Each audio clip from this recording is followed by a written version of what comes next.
اخلاقیات کا درس دو، مساوات کا درس دو، محبت پیار کا درس دو۔ آج میرے عزیزوں مال بھی ہمارے پاس ہے، کپڑا لتا بھی ہمارے پاس ہے، گھر بار بھی ہمارے پاس ہے، سر چھپانے کے لیے چھت بھی ہمارے پاس ہے۔ کون سی دنیا کی نعمت ایسی نہیں جو تیرے میرے گھر میں موجود نہ ہو؟ کون سی دنیا کی چیز ایسی نہیں جو تیرے میرے گھر میں موجود نہ ہو؟ نہیں ہے تو نبی کی مبارک زندگی تیرے میرے پاس کوئی نہیں ہے تو حضور علیہ السلام کا مبارک طریقہ تیرے میرے گھر کے اندر کوئی نہیں۔ ایک ایک کر کے میرے عزیزوں میرے نبی کا طریقہ گھر سے نکل رہا ہے۔ فصل سال میں کم ہو جائے، سارا سال دکھ رہتا ہے۔ خدا کی قسم 100 میرے نبی کی سنتوں کے جنازے روزانہ تیرے میرے گھر سے نکل جاتے ہیں۔ افسوس تو کیا ایک آنکھ میں آنسو بھی نہیں آتا ہے،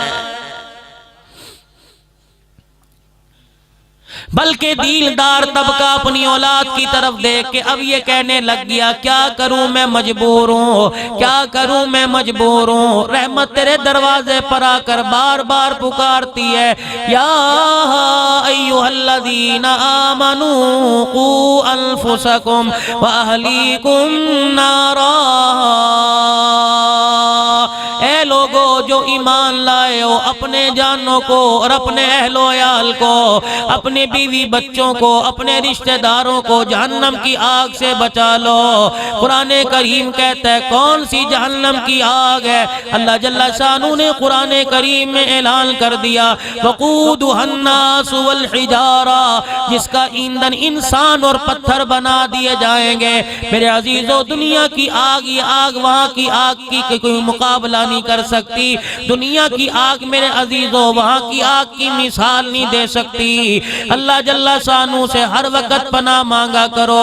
جناب عمر فاروق رضی اللہ تعالیٰ عنہ ایک کونے میں بیٹھا رو رہا ہے۔ کسی نے کہا عمر آج کیا بات ہے، تیری آنکھوں میں آنسو کیوں ہے، کس بات نے تجھے رونے پر مجبور کر دیا؟ جناب عمر فاروق رضی اللہ تعالیٰ عنہ روتے ہوئے فرمانے لگے تمہیں کیا بتاؤں، آج عمر کو قبر کا اندھیرا یاد آ گیا ہے۔ روزانہ قبر بار بار آواز دے کے تیرے میرے کو مخاطب کرتی ہے کہ میں کیڑوں کا گھر ہوں، میں وحشت کا گھر ہوں، میں تنہائی کا گھر ہوں۔ میرے عزیزو تمہارے گھر کے سامنے کوئی روڈ جائے، محلے والا کہہ دے، جس کو تم جانو یا نہ جانو وہ تمہیں آواز دے کے کہہ دے یہ روڈ پر نہ جانا، شام کے وقت یہاں لوٹ مار ہوتی ہے۔ میرے عزیزو کون عقل مند ہے وہاں اس روڈ پر جائے گا، بلکہ دوسروں کو بھی جانے سے منع کرے گا۔ رب کائنات کی قسم اللہ نے پورا قرآن تیرے میرے لیے اتار دیا، قیامت تک آنے والے انسانوں کے لیے اتار دیا۔ بار بار قرآن میں بتایا جا رہا ہے یہ کام خسارے کا ہے، یہی کام جو ہے تمہارے خسارے کا۔ اس رستے پر چلو گے ناکامی ملے گی، اس رستے پر چلو گے کامیابی ملے گی۔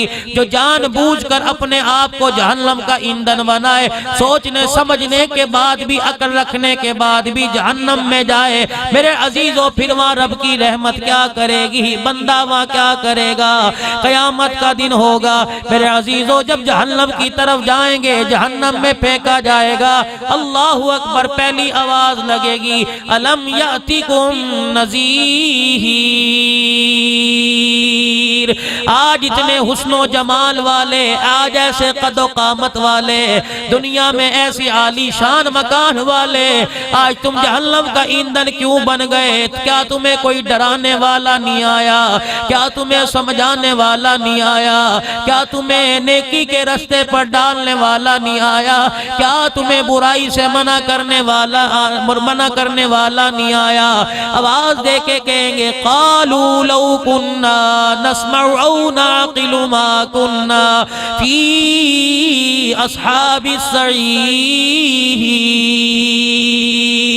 جو نیکی کا درس دیا کرتے تھے ہم انہیں دہشت گرد کہا کرتے تھے، جو نیکی کا درس دیا کرتے تھے ہم ان پر طرح طرح کے الزامات لگا کر سولی کی بھیٹ چڑھا دیا کرتے تھے، جو نیکی کا درس دیا کرتے تھے ہم انہیں ملوانے ملوٹے کہا کرتے تھے، جو نیکی کا درس دیا کرتے تھے روٹیاں پڑھنے والی جماعت کا کرتے تھے، جو نیکی کا درس دیا کرتے تھے، اب ان سے سلام کرنا بھی گوارا نہیں کرتے تھے۔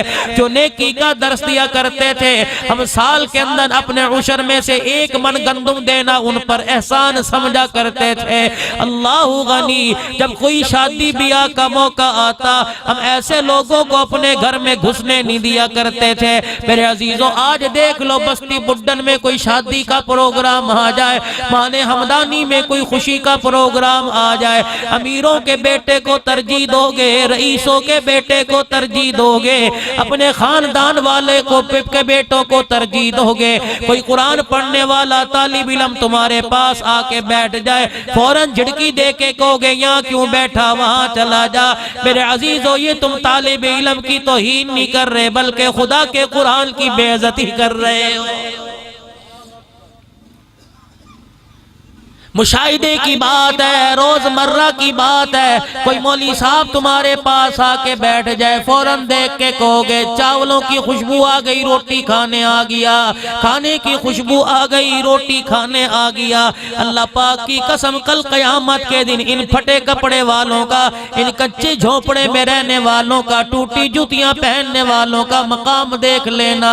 جب پروردگار عالم سخت کڑی دھوپ میں انہیں اپنے عرش کا سایہ نصیب فرمائے گا، پھر ان کے بارے میں اعلان ہوگا، لاؤ جنت کے منازل سامنے لے آؤ۔ جس کو لوگ کہتے تھے کہ ہم اسے اپنا صدقہ خیرات دیتے ہیں، جس کو لوگ کہتے تھے کہ ہم اپنی گندم کا عشر تمہیں دے کر احسان کرتے ہیں، جس کو لوگ اپنی محفل میں بٹھانا گوارا نہیں کرتے تھے، جن کو لوگ رشتے میں اپنی دھیاں بیٹیاں دینا گوارا نہیں کرتے تھے، آج وہ لوگ ہیں۔ اللہ فرمائیں گے ان کے ساتھ تو میں بعد میں نمٹوں گا، پہلے اس کے ماں باپ کو لے کے آؤ جنہوں نے اپنی اولاد کی جدائی میرے قرآن کے لیے برداشت کی، ان کے ماں باپ کو لے کے آؤ۔ یہ بچے کی حالت مدرسے میں آ کے دیکھتے تھے، شلوار پھٹی ہوئی، کپڑے کا دامن پھٹا ہوا، مٹی جسم پہ لگی، 4 دن ہو گئے نہ آیا کوئی نہیں، لیکن آسمان اتنا سفید نہیں ہوتا تھا جتنا ان کے چہرے قرآن کی برکت سے چمکا کرتے تھے۔ ان کے ماں باپ ساری چیزیں دیکھ کے جاتے تھے، رشتہ داروں میں فوتگی ہوتی، یہ وہاں نہیں جاتے، میرے قرآن کو نہ چھوڑتے، کوئی شادی بیاہ کی تقریب ہوتی، میرے قرآن کو نہ چھوڑتے، کوئی سنگ میلہ آتا، یہ میرے قرآن پڑھنے میں لگے رہتے، ساری خوشیاں میرے قرآن کے لیے قربان کر دی، ماں باپ کی محبت میرے قرآن کے لیے قربان کر دی، بہن بھائیوں کے ساتھ بچپن کا کھیلنا میرے قرآن کے لیے قربان کر دیا۔ لاؤ ذرا ان کے ماں باپ کو لے کے آؤ۔ الہ العالمین، اس کے ابا کو تو قرآن کی 10 صورتیں یاد کوئی نہیں، اس کا ابا تو پرائمری جماعت بھی پڑھا کوئی نہیں۔ اللہ فرمائے گا ذرا لے کے آ، اس کی حالت کو دیکھ کے میں جہنم کا ایندھن بناتا، لیکن جب اس کا چہرہ دیکھتا ہوں تو اس کے بچے کا قرآن پڑھنا میرے سامنے آ جاتا ہے، اس کے بچے کا ماں باپ کی محبت میں رونا سامنے آ جاتا ہے۔ مجھے وہ دن بھی یاد ہے جب امیر کا بچہ 100 روپے استعمال کیا کرتا تھا، اس قرآن والے کے پاس خرچی کے لیے 10 روپے نہیں ہوا کرتے تھے، اس نے میرے قرآن کے لیے برداشت کیا۔ میں کیسے برداشت کر سکتا ہوں کہ آج اسے جہنم کا ایندھن بنا دو۔ اللہ فرمائیں گے ان کے ماں باپ کو لے کے آؤ، بحر نور میں ذرا انہیں غسل کروا کے لے کے آؤ، جاؤ فرشتوں جنت کے ریشمی جوڑے لے کے آؤ، جاؤ فرشتہ ذرا جنت کے کنگن لے کے آ، پھر نور کے موتیوں کا تاج لے کے آ۔ بستی بڈن والوں کیا عالم ہوگا جب تیرے میرے جیسے ان پڑھ کے لیے فرشتے نور کے موتیوں کا تاج لے کے آئیں گے۔ اللہ فرمائیں گے اسے میرے عرش کے سامنے لاؤ، مہمان خصوصی پروردگار عالم ہے، ادھر آدم صفی اللہ موجود ہوں گے، ابراہیم خلیل اللہ موجود ہوں گے، اسماعیل ذبیح اللہ موجود ہوں گے، اور موسیٰ کلیم اللہ موجود ہوں گے، سارے نبی اللہ کے عرش کے سامنے ہوں گے، سونا محمد مصطفیٰ صلی اللہ تعالیٰ علیہ وسلم بھی سامنے ہوں گے۔ اللہ فرمائیں گے ذرا فرشتوں اس ان پڑھ کے سر پر ذرا تاج تو رکھو۔ جب فرشتے تاج رکھیں گے نبیوں کی انگلی اٹھے گی، اللہ یہ کون ہے، یہ کیا نبی ہے، آواز آئے گی نہیں نہیں، یہ شہید ہے، آواز آئے گی نہیں نہیں، یا اللہ یہ صدیقین ہے، فرمایا نہیں نہیں۔ الہی کون ہے جنت میں جانے سے پہلے جسے جنت کا جوڑا پہنا دیا، جنت کے سونے کے کنگن پہنا دیے، جنتی موتیوں کا تاج پہنا دیا، کون ہے؟ آواز لگے گی یہ وہ لوگ ہیں جنہوں نے میری محبت محبت میں مجھے بغیر دیکھے میرا قرآن پڑھا دیا تھا، جاؤ تم تو جنت کے اندر چلے جاؤ۔ پھر اس حافظ قرآن سے مخاطب کیا جائے گا، اے حافظ قرآن ذرا اپنے بہن بھائیوں پہ نظر ڈال، ان کو پہچان، بازو پکڑنا تیرا کام ہے، ان کے لیے جنت کے دروازے تیرے صدقے سے کھولنا میرا کام ہے۔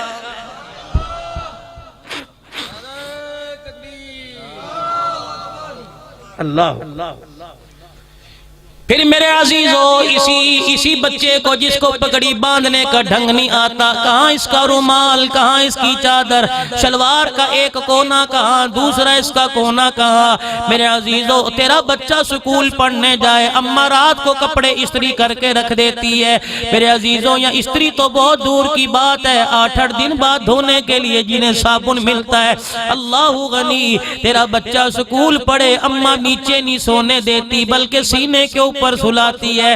ذرا ان قرآن پڑھنے والوں کو دیکھو تو صحیح، نہ گرمی کی پرواہ نہ سردی کی پرواہ۔ تیرا بچہ سکول پڑھے، یو پی ایس کی سہولت موجود ہے، جنریٹر کی سہولت موجود ہے، الیکٹرک فین کی سہولت موجود ہے، بجلی چلی گئی پنکھے کی سہولت موجود ہے۔ اس قرآن والے کو دیکھ، مچھروں میں پڑا، پسینے میں شرابور ہے، جس کے پسینے کے قطرے زمین پہ گرتے ہیں، مٹی جسم کپڑوں کے ساتھ لگ جاتی ہے۔ اللہ کی قسم اتنی محبتیں، اتنی دنیا کی سہولتیں قرآن کے لیے برداشت کر رہا ہے۔ بچہ سکول پڑھنے والا رات کو سو جائے، اماں اٹھا کے ماتھے پہ پیار کر کے دودھ منہ کو لگاتی ہے، صبح تُنے سکول پڑھنے جانا ہے۔ ان قرآن والوں کو دودھ پلانے والا کوئی نہیں۔